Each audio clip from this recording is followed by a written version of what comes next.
Kemudian wasiat saya terakhir kepada para ibu-ibu. Tadi bapak-bapak udah.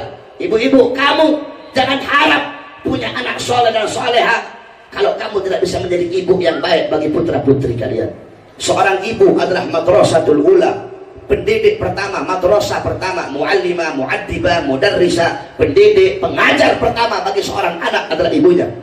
Baik buruknya anak tergantung dari ibu. Makanya Allah umpamakan, Allah gambarkan seorang perempuan dalam Al-Quran sebagai harsul lakum. Wanita kalian adalah ladang bagi kalian. Baik buruknya anak tergantung dari ibu. Kita laki-laki bercocok tanam. Kita yang bercocok tanam, ladangnya istri-istri kita.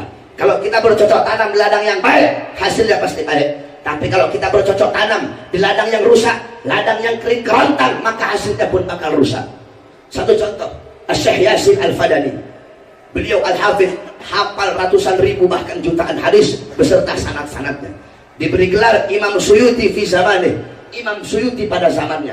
Tapi tidak ada satupun anak-anak beliau yang menggantikan beliau menjadi ahli hadis.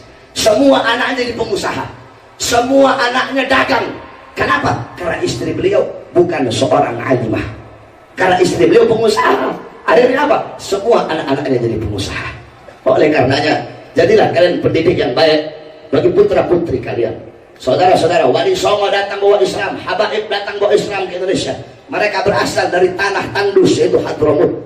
Hadramut walaupun gersang, walaupun panas, tetapi melahirkan ulama, melahirkan aulia, melahirkan fuqaha. Kenapa? Itu tidak terlepas dari kepribadian ibu-ibu, wanita-wanita yang ada di sana. Kamu mau tahu bagaimana perempuan yang ada di sana? Al-Habib Ahmad bin Hasan Al-Attas, beliau menceritakan, dulu aku pernah menemukan catatan tangan seorang wanita dari kabilah Al-Amudi. Ini wanita menulis dengan tangannya syarah kitab Minhaj Al-Imam An-Nawawi. Di akhir tulisan dia memberikan taklik, memberikan komentar. Tolong dikasih uzur kalau ada kata-kata yang salah. Kenapa? Karena aku menulis ini kitab, aku menulis ini kitab dalam keadaan menyusui anak-anakku. Perempuan di Hadramut nyusuin anak sambil bikin kitab, nyusuin anak sambil bikin kitab. Nggak heran anak-anaknya besar hafal kitab. Nggak heran Habib Abdullah bin Ali Al-Haddad umur 3 tahun kena penyakit cacar menyebabkan buta, tapi umur 7 tahun hafal Quran. Umur 9 tahun hafal Kutubus Sittah, Bukhari, Muslim, Sunan Abi Dawud, Tirmidzi, Ibnu Majah, Nasa'i. Umur 11 tahun hafal Kutubul Ghazali, Ihya Ulumuddin, Bidayatul Hidayah, Mukashafatul Bulugh, Mi'arul Ilm. Tidak heran di Hadramut tukang pasar yang dagang di pasar, tidak boleh mereka dagang di pasar, tidak boleh jualan di pasar kalau belum hatam 4 kali kitab Minhajul Talibin Al-Imam An-Nawawi. Jadi yang dagang di pasar itu udah hatam 4 kali kitab Minhaj Al-Imam An-Nawawi. Kenapa? Itu tidak terlepas dari kepribadian wanita yang ada di sana. Al-Habib Ali bin Muhammad Al-Habsyi, Sahibul Maulid yang tadi kita baca maulidnya, beliau mendapatkan magam kewalian ra'an nabi yaqdatan, melihat Nabi Muhammad dalam keadaan terjaga. Beliau dapatkan magam tersebut di umur 10 tahun. Kenapa? Tidak terlepas dari pendidikan ibu beliau, Syarifah Alwiyah Al-Jufri. Syekh Ibrahim Al-Madbuli, beliau datang ke uminya. Umi Ibrahim habis mimpi ketemu Nabi. Apa kata uminya? Ya Ibrahim, kalau cuma mimpi ketemu Nabi, anak perempuan itu.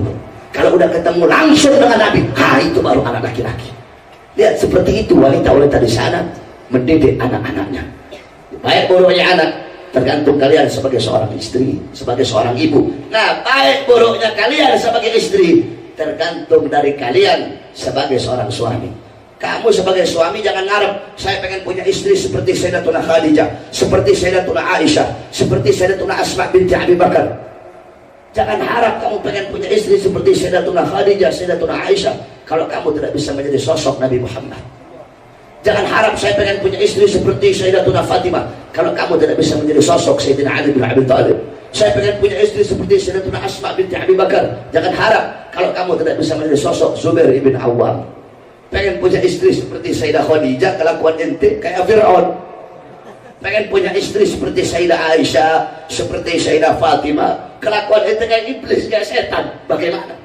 Baik buruknya anak tergantung dari ibu, baik buruknya seorang istri tergantung dari kalian sebagai seorang suami. Mudah-mudahan kita doakan dalam